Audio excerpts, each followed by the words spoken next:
Novel Joseph Andrews کو discuss کرتے ہیں، لیکن جوزف اینڈریوز کی طرف جانے سے پہلے اس کا تھوڑا سا بیک گراؤنڈ آپ سمجھ لیں تاکہ اس ناول کو انڈرسٹینڈ کرنے میں آپ کو آسانی ہوگی۔ رچرڈسن نے اپنے ناول پامیلا کے ذریعے اپنے دور کی خواتین کو یہ اخلاقی سبق دینے کی کوشش کی کہ اگر وہ اپنی عصمت کی حفاظت کریں تو ان کی شادی دولت مند گھرانے میں ہو سکتی ہے۔ اس ناول میں ایک لڑکی جس کا نام پامیلا ہے، اس پر اس کا آقا فریفتہ ہو جاتا ہے، یعنی اس کو محبت ہو جاتی ہے اور کئی طرح سے اسے ورگلانے کی کوشش کرتا ہے، لیکن پامیلا اپنی عصمت کی حفاظت کرتی ہے اور آخر کار اس کا مالک مسٹر بی اس کے کردار سے متاثر ہو کر اس سے شادی کر لیتا ہے۔ فیلڈنگ رچرڈسن کے اس عامیانہ اور شوقیانہ اخلاقی سبق سے متفق نہ ہوا۔ اس کے خیال میں یہ ایک منافقانہ اخلاقیات ہے جس میں عصمت کو ایک ہتھیار کے طور پر استعمال کرنے کی ترغیب دی جا رہی ہے تاکہ لڑکیاں امیر گھرانوں میں شادی کر سکیں۔ وہ رچرڈسن کی اس مادیت پرستانہ اخلاقیات پر سیکھ پا تھا، چنانچہ اس نے اس کا مذاق پہلے ایک پمفلٹ شامیلا میں اڑایا اور پھر اس پر ایک مکمل ناول لکھنے کا ارادہ کیا جس کا نام جوزف اینڈریوز ہے۔ یہاں ناول کے ہیرو جوزف اینڈریوز کو رچرڈسن کی پامیلا کا اغوائی دکھایا گیا ہے۔ جوزف اینڈریوز بھی اپنی بہن کی طرح اپنی عصمت کے بارے میں بہت حساس ہے۔ جب وہ 10 سال کا تھا تو سر تھامس بوبی نے اسے اپنے جانوروں کی دیکھ بھال کے لیے ملازم رکھ لیا۔ پھر سر تھامس بوبی کی بیوی لیڈی بوبی نے اسے اپنا ذاتی ملازم بنا لیا۔ سر تھامس بوبی کی وفات کے بعد لیڈی بوبی کی جوزف اینڈریوز پر نوازشات بڑھ جاتی ہیں۔ ایک دن وہ اسے اپنے کمرے میں بلاتی ہے اور اسے ورگلانے کی کوشش کرتی ہے، تاہم جوزف اینڈریوز اپنی عصمت بچانے میں کامیاب ہو جاتا ہے۔ اس پر لیڈی بوبی سیکھ پا ہو جاتی ہے اور اسے اپنی ملازمت سے برخاست کر دیتی ہے، فارغ کر دیتی ہے، نکال دیتی ہے، نیز اسے گھر چھوڑنے کا حکم دیتی ہے۔ چنانچہ جوزف لنڈن سے اپنے گاؤں بوبی ہال کی طرف سفر شروع کر دیتا ہے۔ اس دوران ناول نگار ناول کی ہیروئن فینی گوڈول سے ہمارا تعارف کراتا ہے، یعنی ریڈر کا۔ فینی اور جوزف بچپن سے اکٹھے پلے بڑے ہوتے ہیں اور ایک دوسرے سے محبت کرتے ہیں، لیکن ان کے سرپرست اور مقامی پادری پارسن ایڈمز نے انہیں اس وقت تک شادی کرنے سے روک دیا تھا جب تک وہ اس قابل نہیں ہو جاتے کہ اپنی گزر بسر کے لیے کچھ کما سکیں۔ جوزف لیڈی بوبی کی ملازمت سے برخاستگی کے بعد گاؤں کا رخ کرتا ہے، لیکن راستے میں ڈاکو اس کا تمام مال و متاع چھین لیتے ہیں، حتیٰ کہ اس کے کپڑے تک اتروا لیتے ہیں اور اسے ننگا ایک کھائی میں مرنے کے لیے پھینک دیتے ہیں۔ تاہم قریب سے گزرنے والی ایک بگی کے مسافر کافی پس و پیش کے بعد اسے اپنے ساتھ لے جاتے ہیں اور اسے ایک سرائے میں لے آتے ہیں۔ سرائے کی مالکہ مسز ٹو ہاؤس اسے اپنے ہاں رکھنے سے انکار کر دیتی ہے، لیکن سرائے کی ایک غریب ملازمہ بیٹی اسے جگہ دے دیتی ہے اور ڈاکٹر کو بلا کر اس کا علاج بھی کرواتی ہے۔ یہاں فیلڈنگ معاشرے کی بے حسی پر شدید تنقید کرتا ہے، جہاں لوگ مادیت پرست ہو گئے ہیں اور انسانیت کا جذبہ امیر لوگوں میں مفقود ہو گیا ہے۔ یہاں پہ اگر آپ لوگ جو کہ پاکستانی کمیونٹی، انڈین یا بنگلہ دیشی کمیونٹی سے تعلق رکھتے ہیں، یعنی جو اردو سپیکر ہیں، اگر آپ اس بات کو غور سے دیکھیں تو ہم سمجھتے ہیں کہ جو ہمارا معاشرہ ہے وہ بہت زیادہ پستی کی طرف جا رہا ہے یا پستی کی طرف چلا گیا ہے، لیکن یہ ناول انگلش سوسائٹی کا ہے، یورپین سوسائٹی کا ہے، لیکن اس کا اگر آپ بیک گراؤنڈ دیکھیں تو یہاں پہ بھی جو مورالٹی ہے وہ بہت نیچے جا چکی ہے۔ یعنی ڈاکو نے اس کا صرف مال و متاع نہیں لیا بلکہ اس کے کپڑے تک اتروا لیے ہیں، اور پھر جو لوگ وہاں سے گزرے ہیں وہ بھی اس کو اپنے ساتھ رکھنے کے لیے ایگری نہیں تھے، بڑی مشکل سے ساتھ لے کر گئے، اور وہاں کی جو مالکہ ہے سرائے کی اس نے بھی اس کو جگہ دینے سے انکار کر دیا۔ ایٹ لیسٹ اس کی جو مدد ہے وہ ایک غریب عورت نے کی ہے، غریب ملازمہ نے کی، جیسے کہ پاکستان میں ہے کہ اگر کسی کی مدد جو ہے وہ عام طور پر کوئی غریب بندہ یا کوئی غریب بندی جو ہے وہی کرتی ہے۔ جو زیادہ تر لوگ جن کے پاس پیسہ ہوتا ہے تو وہ اس کی مدد کرنے کو مناسب نہیں سمجھتے۔ تو یہ کام جو ہے یہ تقریباً ہر سوسائٹی میں سیم ہی ہے۔ اسی سرائے میں قیام کے دوران اتفاقاً جوزف اینڈریوز اور پارسن ایڈمز، جس کا تذکرہ پہلے ہو چکا ہے، کی ملاقات ہو جاتی ہے۔ پارسن ایڈمز لندن میں اپنے وائز کی 3 کتابیں فروخت کرنے جا رہا ہوتا ہے۔ اسے یقین ہے کہ اس کے یہ وائز اچھی قیمت پر فروخت ہو جائیں گے۔ پارسن ایڈمز، جو ایک سادہ، نیک سیرت اور سخی انسان ہے، اپنی غربت کے باوجود جوزف اینڈریوز کی مدد کرتا ہے۔ وہ اپنی ساری جمع پونجی، جو تقریباً 9 شلنگ اور 3.5 پاؤنڈز ہوتی ہے، اس کے حوالے کر دیتا ہے۔ جوزف اور ایڈمز کے سرائے میں قیام کے دوران کئی ایک دلچسپ واقعات رونما ہوتے ہیں۔ سب سے پہلے وہ چور جس نے جوزف کی رقم چرائی ہوتی ہے وہ پکڑا جاتا ہے، لیکن وہ رات کو بھاگ جاتا ہے۔ پھر سرائے کی ملازمہ بیٹی، جو جوزف کو پسند کرنے لگتی ہے، وہ بھی جوزف کو ورگلانے کی کوشش کرتی ہے۔ تاہم جوزف فینی سے اپنی محبت کی وجہ سے اس کے بہلاوے میں نہیں آتا۔ بیٹی مایوس ہو کر کمرے میں چلی جاتی ہے اور جہاں اس کی مالکہ اسے مسٹر ٹوئز کے بستر سے پکڑ لیتی ہے۔ مسٹر ٹوئز بیٹی کو مارنا چاہتی تھی کہ پارسن ایڈم اسے بچا لیتا ہے۔ مسٹر ٹوئز اس شرط پر اپنے خامند کو معاف کرتی ہے کہ وہ بقیہ زندگی اس واقعے کو یاد کر کے شرمسار ہوتا رہے گا۔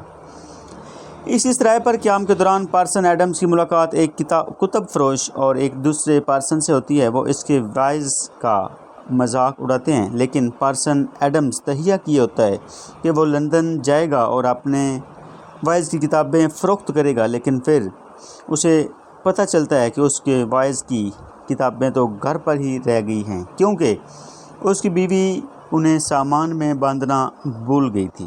چنانچہ ایڈمز نے بھی واپسی کا سفر شروع کر دیا۔ جوزف اب پارسن ایڈمز کے گھوڑے پر سفر کرتا ہے، جبکہ پارسن ایڈم ایک کوچ میں مسز سلپ سلاپ اور ایک اجنبی خاتون کے ساتھ سفر شروع کر دیتا ہے۔ مسز سلپ سلاپ لیڈی بوبی کی نوکرانی ہے اور وہ بھی جوزف پر فریفتہ ہے۔ ایسے لگ رہا ہے کہ جیسے وہاں پہ پورے علاقے میں صرف جوزف ہی مرد تھا، باقی سارے نہیں تھے، ساری اس پہ ہی وہ ہوئی جا رہی ہیں۔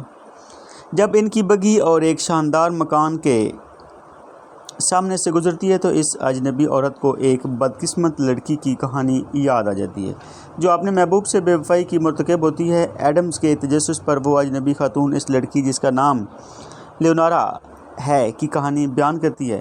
اگرچہ اس کہانی کا ناول کے پلاٹ سے کوئی تعلق نہیں ہے، لیکن فیلڈنگ نے ایپک لکھنے کی روایات کی پاسداری کرتے ہوئے اپنے ناول میں 3 ایسی کہانیاں بیان کی ہیں، کیونکہ ایپک میں اصل موضوع سے ہٹ کر بھی کہانیاں بیان کی جاتی ہیں۔ لیونارا کی یہ کہانی اگلے کئی ابواب پر پھیلی ہوئی ہے۔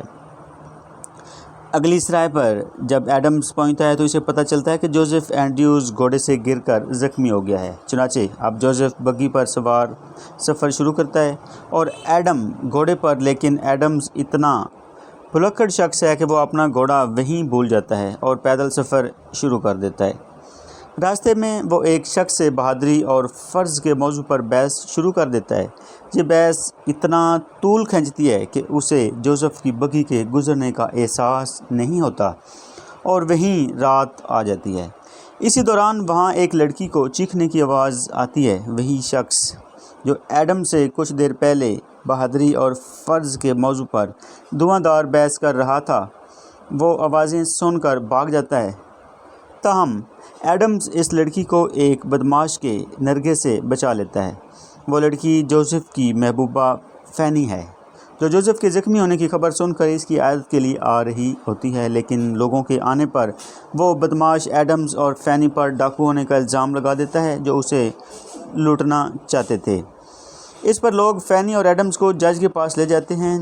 جج بغیر مقدمہ سنے فینی اور ایڈمز کو جیل میں بھیجنے کے احکامات جاری کر دیتا ہے۔ یعنی ان کا بھی جو عدالتی نظام ہے وہ بھی ہماری طرح ہی ہے کہ وہ جج یا انہوں نے اس کی بات غور سے نہیں سنی اور وہ بھی اس کو وہاں سے لے کر بھیج دیتے ہیں، جاؤ تم جیل میں جاؤ۔ ایڈمز بھیجنے کے احکامات جاری کر دیتا ہے، تاہم اس موقع پر ایک اسکوائر کی مداخلت پر ان کی جان چھوٹ جاتی ہے۔ یہاں فیلڈنگ نظام عدل میں پائی جانے والی خامیوں پر گہرا طنز کرتا ہے اب ایڈمز اور فینی سفر شروع کرتے ہیں اور اگلی سرائے پر انہیں جوزف اینڈریوز اور مسز سلپ سلاپ مل جاتے ہیں۔ فینی کو دیکھ کر مسز سلپ سلاپ حسد سے کوئلہ ہو گئی اور سرائے سے رخصت ہو گئی۔ تاہم جب سرائے میں قیام کے واجبات ادا کرنے کا وقت آیا تو ایڈمز اور اس کے ساتھیوں کے پاس رقم کم ہوتی ہے۔ ایڈمز مقامی پارسن اور مختلف لوگوں سے ادھار لینے کی کوشش کرتا ہے، لیکن سب لوگ اس کا مختلف طریقوں سے مذاق اڑاتے ہیں۔ یہاں فیلڈنگ معاشرے میں پائی جانے والی بے حسی، خود غرضی اور منافقت پر گہری چوٹ کرتا ہے۔ آخر کار ایک غریب فیری لگانے والا اپنی کل پونجی ان کے حوالے کر دیتا ہے اور یوں ایڈمز اور اس کے دوست اپنا بل ادا کر کے سرائے سے رخصت ہو جاتے ہیں۔ اب جوزف، ایڈم اور فینی تینوں واپسی کا سفر شروع کرتے ہیں۔ راستے میں ایک جگہ وہ رک کر آرام کرنا چاہتے ہیں کہ انہیں آواز سنائی دیتی ہے کہ جو بھی آئے اسے مار دو۔ یہ سن کر وہ ایک قریبی گھر میں پناہ لینے کے لیے بھاگتے ہیں۔ گھر کا مالک مسٹر ولسن ہے جو انہیں اندر لے جاتا ہے۔ مسٹر ولسن ان کو بتاتا ہے کہ دراصل یہ بھیڑیں چرانے والوں کا ایک گروہ ہے جو کسی انسان کو نہیں بلکہ بھیڑوں کو قتل کرنے کی بات کر رہا تھا۔ ایڈمز اور اس کے ساتھی مسٹر ولسن کے ہاں رات گزارتے ہیں۔ اس دوران مسٹر ولسن انہیں اپنی زندگی کی کہانی سناتا ہے۔ ایپک لکھنے کی روایات کی پاسداری کرتے ہوئے فیلڈنگ نے یہ دوسری کہانی ناول میں شامل کی ہے جس کا ظاہری ناول کے پلاٹ سے کوئی تعلق نہیں ہے۔ مسٹر ولسن کی کہانی خود مصنف کے حالات زندگی سے خاصی مماثلت رکھتی ہے۔ جب ولسن 16 سال کا تھا تو اس کا باپ وفات پا گیا تھا۔ اس کے باپ نے اس کے لیے تھوڑی سی وراثت چھوڑی تھی۔ چنانچہ ولسن نے اسکول چھوڑا اور لندن چلا گیا۔ وہاں اس نے وہ لباس و اطوار اپنانے کی کوشش کی جو خواتین کو متاثر کرنے کے لیے ضروری سمجھے جاتے تھے۔ اس نے قرض لے کر اپنی ظاہری آن بان برقرار رکھنے کی کوشش کی، لیکن ایک دو خواتین کے ساتھ برے تجربات ہونے کے بعد وہ معاشی طور پر کنگال ہو گیا اور آخرکار آزاد خیال اور جواریوں کے گروہ میں شامل ہو گیا۔ اس نے خود مصنف کی طرح صحافت کے ذریعے اور ڈرامے لکھ کر روپے کمانے کی کوشش کی لیکن ناکام رہا۔ اس نے ایک لاٹری ٹکٹ خریدا لیکن بھوک کے ہاتھوں مجبور ہو کر اسے بھی فروخت کر دیا۔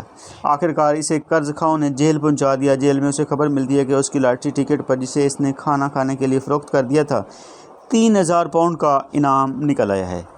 ولسن یہ سن کر سخت مایوسی کا شکار ہو جاتا ہے، لیکن انعام پانے والے شخص کی بیٹی کو جب اس کے حالات معلوم ہوتے ہیں تو وہ اس کی مدد کرتی ہے اور آخرکار اس سے شادی کر لیتی ہے۔ ان تمام معاشی اور سماجی مشکلات سے گزرنے کے بعد ولسن شہری زندگی سے متنفر ہو جاتا ہے اور اپنی نئی بیوی کے ساتھ دیہات کی پرسکون زندگی میں رہائش اختیار کر لیتا ہے، جہاں اب اس کی ملاقات جوزف، فینی اور ایڈم سے ہو رہی ہے۔ تاہم اس پرسکون زندگی میں اسے ایک دکھ کا سامنا کرنا پڑتا ہے اور وہ یہ ہے کہ اس کا سب سے بڑا بیٹا اغوا ہو جاتا ہے۔ اس واقعے کا ناول کے پلاٹ سے گہرا تعلق ہے۔ چنانچہ ہم کہہ سکتے ہیں کہ اگرچہ فیلڈنگ نے ایپک کی روایات کی پاسداری میں پلاٹ سے ہٹ کر کہانیاں شامل کی ہیں، لیکن وہ پلاٹ سے اتنی بھی غیر متعلقہ نہیں ہیں۔ صبح ولسن ایڈم سے وعدہ کرتا ہے کہ وہ اسے ملنے اس کے گاؤں آئے گا اور یوں جوزف، فینی اور ایڈمز رخصت ہو جاتے ہیں۔ راستے میں انہیں شکاری کتوں سے لڑائی کا سامنا کرنا پڑتا ہے اور پھر ایک مقامی زمیندار کے ہاں انہیں ذلت کا سامنا کرنا پڑتا ہے۔ فیلڈنگ دوبارہ معاشرے میں پائی جانے والی بے حسی، منافقت اور کرپشن پر گہرا طنز کرتا ہے۔ اسکوائر ایڈمز اور جوزف پر فینی کو اغوا کرنے کا الزام لگا کر خود فینی کو اغوا کرنے کی کوشش کرتا ہے، لیکن لیڈی بوبی کا منشی پیٹر بونس جو اس دوران وہاں آ جاتا ہے فینی کو بچا لیتا ہے اور یوں وہ چاروں اپنے گاؤں بوبی ہال کی طرف سفر شروع کر دیتے ہیں۔ جوزف کو واپس گاؤں میں دیکھ کر لیڈی بوبی غصے، نفرت، غرور اور محبت کے ملے جلے جذبات سے بھر جاتی ہے۔